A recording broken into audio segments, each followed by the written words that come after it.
एक दफा का जिक्र है, एक खामोश सी रियासत थी जो चंदी के पहाड़ों से घिरी हुई थी। वहाँ 3 खूबसूरत शाहज़दियान रहती थीं, अलीना, मीरा और रीसा।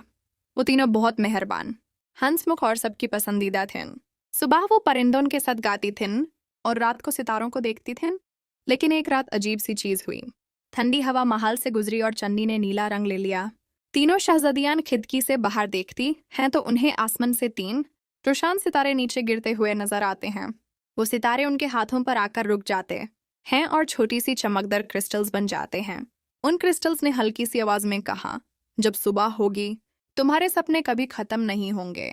शहज़दियान हंसी और बोली, कितना प्यारा जादू है। फिर उन्होंने वो क्रिस्टल्स अपने तकिए के पास रखे और मुस्कुराते हुए सो गई।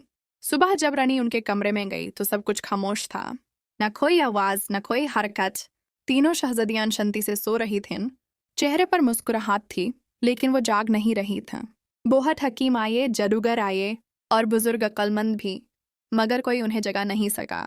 सबने कहा कि वो मरे नहीं हैं, बल्कि सपनों की गहरी दुनिया में चले गई हैं, जहां से कोई वापस नहीं आता। वक्त गुजरता गया, मौसम बदलते गया और लोगों ने उनके आसपास एक चमकदार बग बना दिया, जिसे लोग सितारों का बग कहते थे।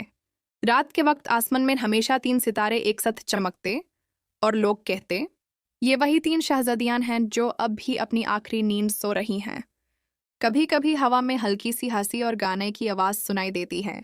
लोग कहते हैं, ये तीनों शहज़दियान अपने सपनों में खुश हैं।